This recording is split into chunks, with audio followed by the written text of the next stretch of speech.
Buen día muchachos, mi nombre es Henry Hacha, profesor de literatura, y hoy vamos a ver la clase de literatura de la conquista.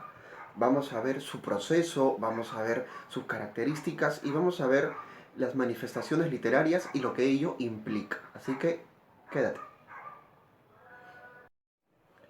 Bien muchachos, el periodo de la conquista. Raúl Porras Barnechea, que es uno de los más grandes historiadores que ha tenido el Perú, nos hace referencia de que la conquista empieza en el año 1532 hasta 1570 aproximadamente. Aproximadamente.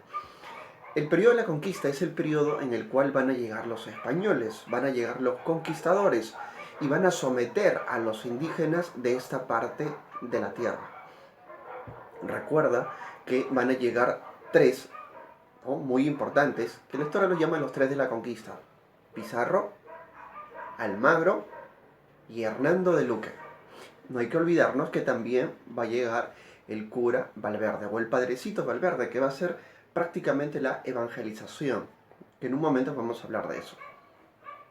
Bien, ahora, ya sabemos que el periodo de la conquista va desde el año 1532 hasta el año 1570, y es un momento agitado donde se va a someter a nuestros indígenas, donde va a caer la cultura quechua. Y se va a dar algo muy importante. Se va a dar lo que se llama la transculturación. Transculturación es cuando dos culturas chocan y una termina, ¿no?, con la otra. Por ejemplo, vamos a tener la cultura occidente española y a la cultura quechua. Tú sabes que, ¿no?, chocan las dos culturas y los españoles nos van a someter. Termina con casi todo, ¿no? Es por eso que hoy en día hablamos en el castellano. Nuestra forma de vestir responde pues a lo que pasó, a ese proceso cultural llamado transculturación. Dos, siguiente característica. Es muy importante saber el paso de la evangelización. Los españoles tenían un solo Dios, ¿verdad? Jesús, Jehová, Dios, como le quieras llamar. Pero de este lado, nosotros, los indígenas, no teníamos un solo Dios. Éramos, ¿no? Éramos una cultura donde teníamos como dioses incluso a elementos de la naturaleza: la lluvia, el sol, el puma, el apu, la pachamama. Esa era nuestra cultura. Por tanto, cuando viene en el español lo que trata de hacer es evangelizar básicamente, ¿no? Evangelizar. Es por eso que si hoy en día tú te vas a cualquier parte del país, vas a encontrar en la plaza mayor de un pueblo una iglesia, una catedral. Sin ir muy lejos, vete al centro de Lima, vas a encontrar la catedral. Vete a Ayacucho, vas a encontrar las catedrales y las iglesias más lindas, ¿no? ¿Por qué? Porque los españoles buscaban evangelizar, así, ¿no?, traían adeptos a su religión. Ellos decían que los indígenas eran pues demoníacos, ¿no?, porque le hacían culto a muchos elementos de la naturaleza. ¿Ya? Bien, ahora vamos a pasar a los medios de comunicación. Profesor, ¿qué medios usaba la literatura por aquel entonces? Utilizaba dos medios: las crónicas, aquí, y las coplas, por este lado. Crónicas y coplas.